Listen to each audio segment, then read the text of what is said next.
Well, good morning, everybody. Good morning. It is good to see you. I hope that you were able to identify some of the blessings of God in your last week and that we can gather together to worship Him for those things today. And it's just good, and it's always a blessing to see your faces. So every week, and that song following the communion before we get to the scripture reading and the sermon, that's when I get up to go get my little electronic toys that they give me to preach with, right? And it works out really well because that's the same time all the kids get up. And they go to Kingdom Kids and they go to the nursery. In fact, usually I can help Delaney get one or two in a certain direction. And it works really well. Last week as I was doing that, as I was just kind of plugging in my microphone and standing there watching the droves go by, I'm not kidding you, last week specifically, I had this very literal thought of like the Discovery Channel, watching, these great migrations happen across the plains of Africa. Except for wildebeest and elephants, it was moms and 3-year-olds. It just made me so happy. And I know I've had multiple conversations with multiple of you about how blessed we are here in this church family, in this congregation, with so many little kids. I mean, to the point where it's nearly disproportional, the amount of little kids we have in a church our size in this area of the world. And it is such a blessing that we have. And so we try to be good stewards of what God has blessed us with, right? We do things like Kingdom Kids. I know Curtis and some others are building a new puppet stage down there for them, giving them the best experience they can have. We have regular stack nursery. We have these great Sunday lessons every week. We have an incredible youth group that's doing so much. But we have just been blessed so much with our kids here in this congregation that we want to be good stewards of that. But I will say, obviously this is the 5th Sunday. So on the 5th Sunday, we don't have Kingdom Kids. We don't have that little miniature children's church where the kids get to learn at their own personal level. But for this sake of investment that I've been talking about, for the sake of the spiritual formation of our kids, since we don't have Children's Church downstairs today, we're going to bring Children's Church upstairs today, all right? We're going to have a classic kids sermon. So there should be some puppets coming out from the baptistry here soon. No, I'm just kidding. Yes, right. Nobody signed up for that one. It's a little too wet. But we are. We're going to have a sermon for our kids today. Hopefully you adults can still enjoy this and glean some truths out of it, because while it might be simple packaging, these are still very important words of God that we're going to be considering today. And also, I hope that you can just be encouraged watching our young people invest in their faith and learn. Now, of course, there's about 12 of the people I thought would be here today that are out of town or sick or couldn't make it today with our little kids.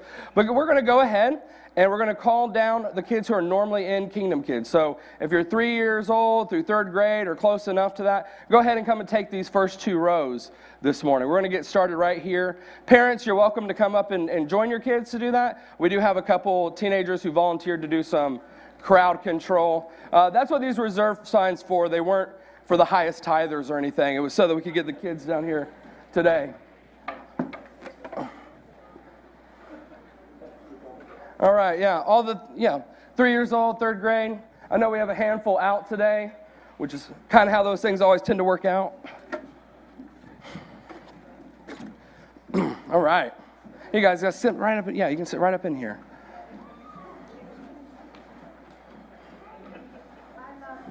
There we go. All right, you guys, when you go downstairs for Kingdom Kids, you normally start off with a song, right? Yeah, well, let's start off with a song too. And everybody join in. Don't just leave it up to the 5-year-olds, okay? So let's sing This Little Light of Mine. You ready? Yep. This little light of mine, I'm going to let it shine. This little light of mine, I'm going to let it shine. This little light of mine, I'm going to let it shine. Let it shine all the time. Let it shine, oh yeah. Hide it under a bush, oh no. I'm going to let it shine. Hide it under a bush, oh no. I'm going to let it shine. Hide it under a bush, oh no. I'm going to let it shine. Let it shine all the time. Let it shine, oh yeah. Don't let Satan it out. I'm going to let it shine. Don't let Satan it out. I'm going to let it shine. Don't let Satan it out. I'm going to let it shine. Let it shine all the time. Let it shine, oh yeah. All around the neighborhood.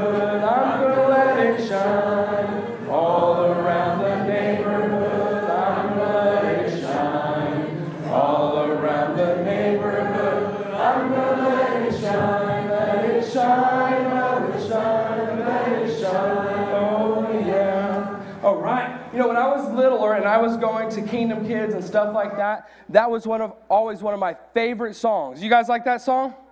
Yeah, it's maybe not as fun as the hippopotamus song, but still, it's a classic. It's a good one. But let me ask you, what light are you supposed to be shining? I don't see any light bulbs growing out of your ears, okay, right?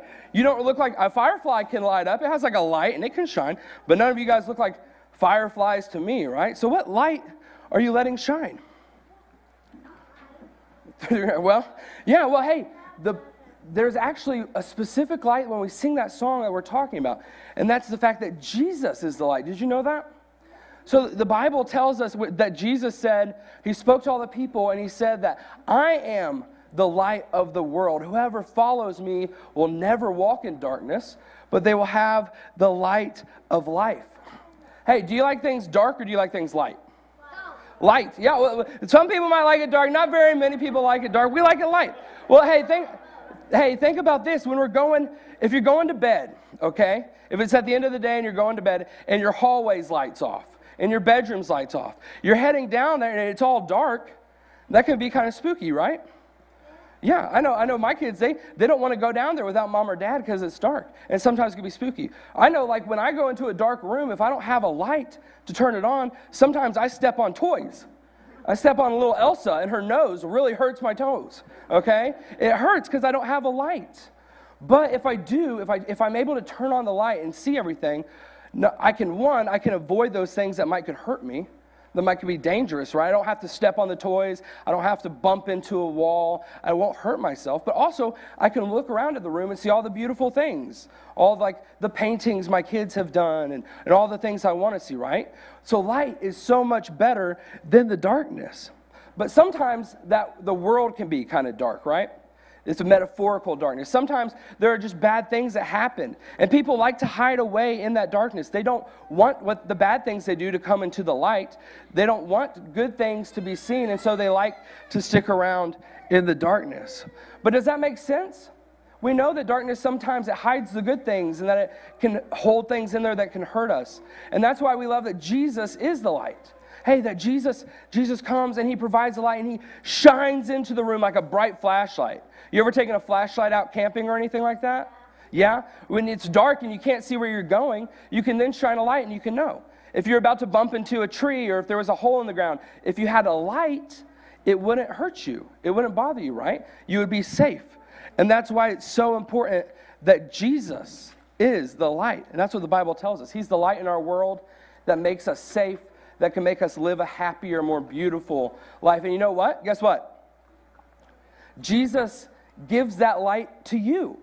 When we love Jesus and when we follow Jesus and do the things he wants us to do, he shares that light with us. That's why we sing this little light of mine. Yeah. Jesus is the light, but when we love Jesus and we know Jesus and we hug Jesus, then his light gets to be our light and we get to help shine into the darkness and we get to help make things bright. It's I'll just say, repeat after me, ready? God gives us a light and he wants us to shine bright. One more time. God gives us a light and he wants us to shine bright.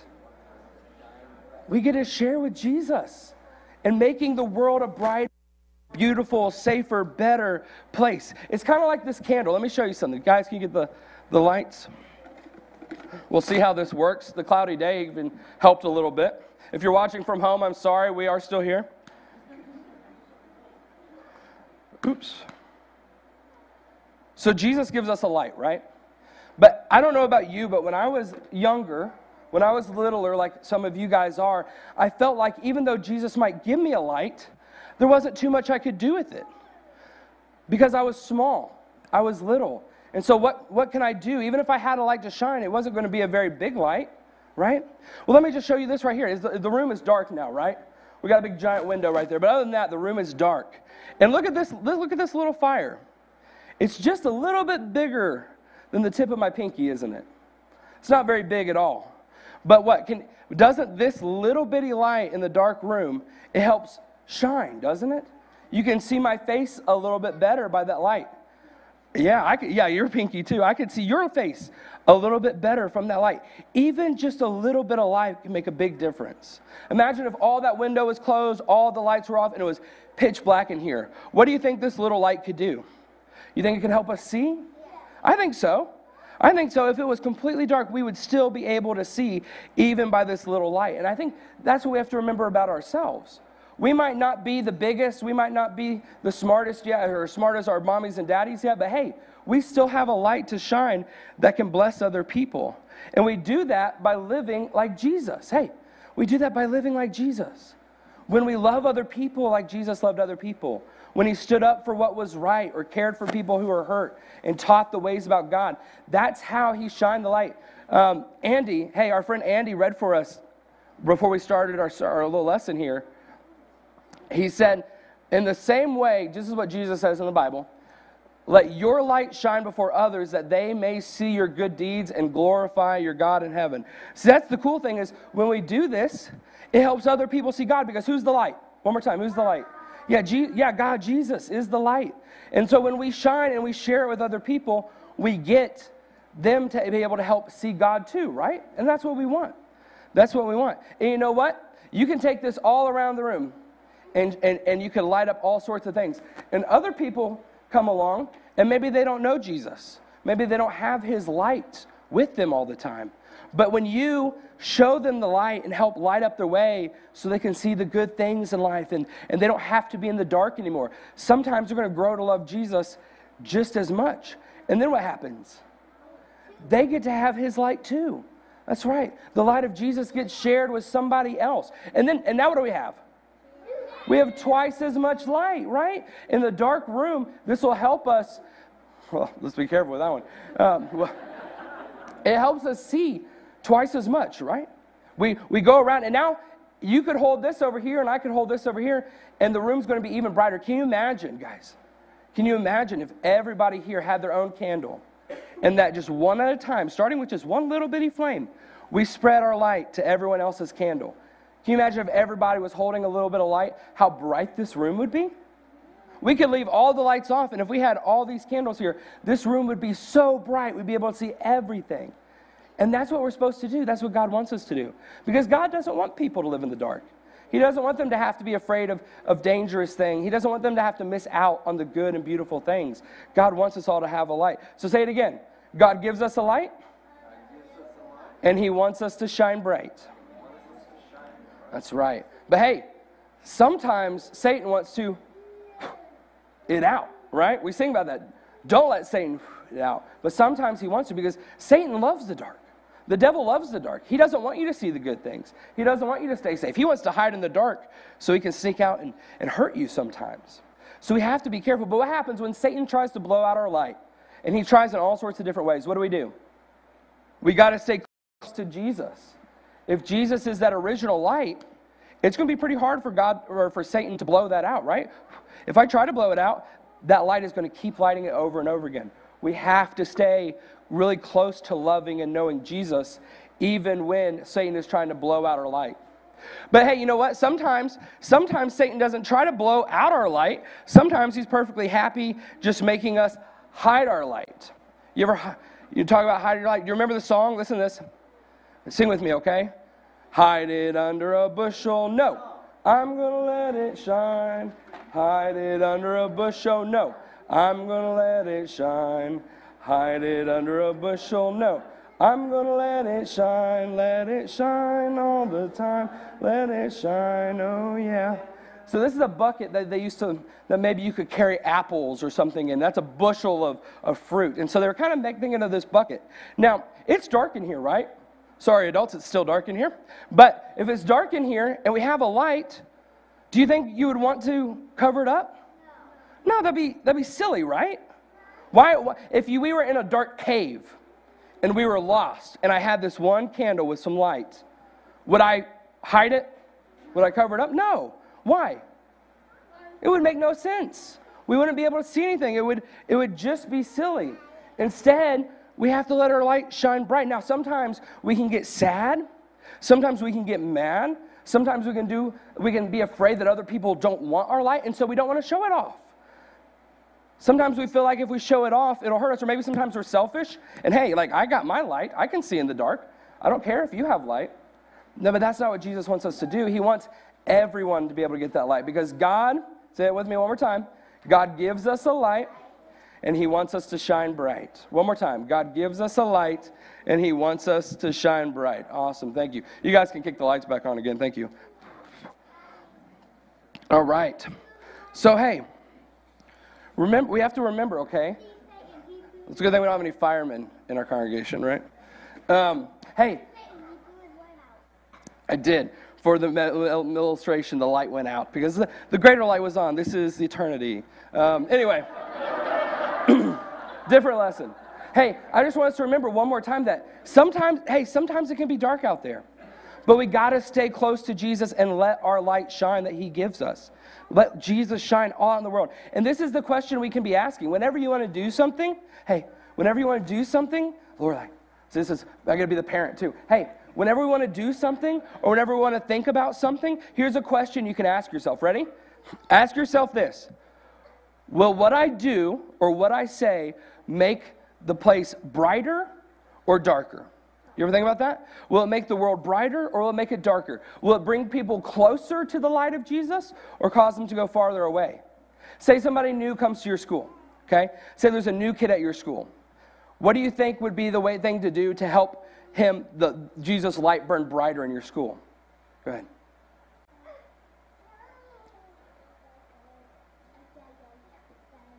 Yeah, we should have practiced this at home, I know.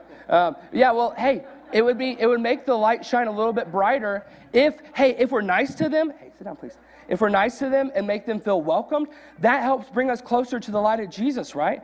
That makes the room brighter. You know, hey, if you're upset with somebody, does calling them names make them feel brighter, make the room brighter or darker? Darker, yeah.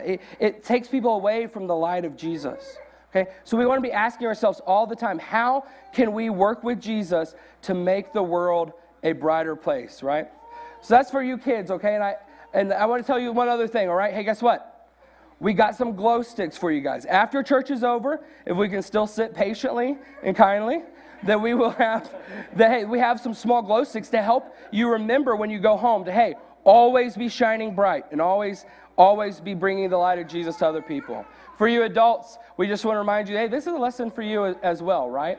We have to be striving towards the light of Jesus. If you're here today, if you're old enough to make your own decisions, and you're ready to have that light burn in your life so that you can find your way in this dark, dark world, we invite you to come forward now as we stand and as we sing.